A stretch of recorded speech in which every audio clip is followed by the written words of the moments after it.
Guys, you're trying to look at understanding the concept of rate of growth of neoplastic tumor cells. We said that one characteristic of tumor cells is that, okay, they are trying to actually grow out of control of the body. They are not responding to growth signals, okay, and they are not also responding to growth inhibitory signals. They are also not responding to apoptotic signals, okay. Apoptotic signals in the sense that, okay, a cell could grow to a particular level and there are some signals that come in and they're actually forcing the cell to die a natural death, okay, so that new cells can replace it, okay, just like the way we do in this life. Like for me, in the next 100 years I should be dead, okay. So normally cells are supposed to have a lifespan. So if these cells are not dying and if these cells are growing more than the normal rate that they are supposed to be growing, that's where you have a rate of growth, okay. So now we'll be understanding the basis of rate of growth of neoplastic tumor cells in this lecture, and I hope you guys will actually understand. All right, so as these cells are also growing, they are also making up some funny shapes and sizes, okay. So you know that normally the cells around this side are supposed to be cyclic, but now if they are cancerous, they could be actually even divide and form some funny shapes. All right, so all this actually falls under the concept of rate of growth. And talking about rate of growth, we'll be talking about it based on if the cancer is benign or what, malignant, okay. So now, so that generally benign tumors grow slowly. You know, benign tumors are just like the innocent tumors. Those are the friendly tumors, okay, that are still growing amongst your cells. They are still disguising amongst your cells. You can't really differentiate them from your cells, okay. So they grow slowly and they have a least effect on you. But the malignant tumors, they will grow more rapidly, okay. Malignant tumors, they grow rapid, they grow like shooting stars, okay. Then we said that factors that influence growth rate are, it depends on the blood supply to that tumor, okay. That's the angiogenesis, okay.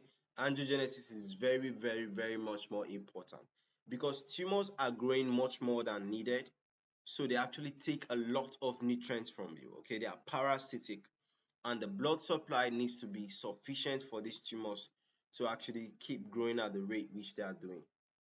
Then hormone dependence, okay, it could be that some tumor growths are dependent on some hormones or not really dependent on some hormones. Even in the absence of the hormones, they will still be growing, okay. But now in the presence of the hormone, it will now favor their growth more. I don't know if you understand the concept. The level of differentiation. Level of differentiation is basically looking at the grade of the tumor. All right. Does the tumor cells still look like the normal cells that used to be here? Do you understand? So, um, level of differentiation is just looking at the tumor grade. Okay. You have a tumor one grade, that's the benign tumor. That's when the cells, they are well differentiated. They still look like the original cells that used to be here. You could have a grade 2 tumor. That's when it is not well differentiated, it's just differentiated. Okay. Then you could have a grade 3 tumor. That's when it is now malignant. You say that it is what, poorly differentiated. That's when the cells, they don't really look like the original or parent cells that used to be in that tissue. Then you have a poorly what, differentiation. Then poor differentiation is based on no, sorry, we spoke about poorly differentiation, or that's grade 3. Then grade 4 tumors is undifferentiated. Undifferentiated means that, okay, the cells have ultimately gotten to this level where they look totally different from the parent cells that used to be around, okay. So this is just talking about rate of growth. Okay, you can see normal cells, see initiation of cancer, you could see that there's an abnormal growth, okay. Cells are growing more than what they used to, okay. So this rate of growth is determined by three factors. um we have doubling time, okay, the rate at which, if you have two cells, the rate at which these two cells will double their number, do you understand, and become four cells. Four cells will double their number and become eight cells. Eight cells will double their number and become 16 cells. Now you see how the thing is growing so rapidly. Then also, it is affected by the percentage of tumor cells within the replicative pool. It is also affected by the rate of cell shedding. Okay, so the smallest clinical detectable tumor mass is what? 1 gram after completing about 30th of the 40 of its doubling cycles. Okay, so now by the time a solid tumor is detected, it already has completed what? A major portion of its life cycle. That's 30 out of the 40 that is supposed to complete in its life cycle. So now by this time, most of the tumor cells are no longer in the replicative pool, leading to major impediments in treatment of the cancer. Okay, so now it will require, okay, it will only require 10 more doubling cycles for a tumor to reach what? 1 kg size. Okay, usually maximum size compatible with life. Okay, so since you dictate a tumor mostly when it has completed like 1/3 of its cycle. Okay, so now by the time you have discovered it, is just remaining just like 10 more cycles for a tumor to actually reach the 1 kg size. Okay, because mostly they start showing off in the morphology after they have reached like at least 1/3 of their cell cycle.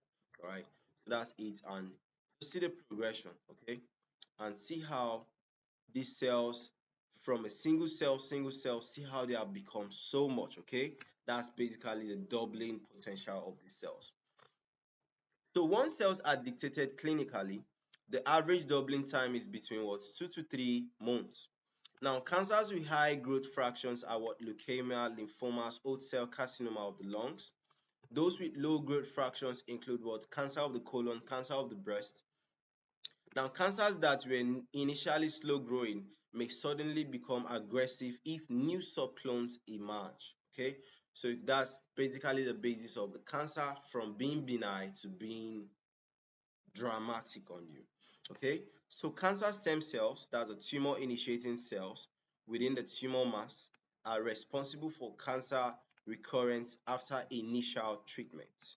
Okay, that's you have, for example, leukemia. All right, so cancer stem cells within tumors mass are responsible for cancer recurrence after initial treatment. Right, so you could treat the cancer, but it could be that you have not really treated all the stem cells. Okay, and they will resurge even after you have treated it. Okay, so guys, that's it about the basis of the rate of growth of neoplastic tumor cells, and also talking about the factors that actually affect it.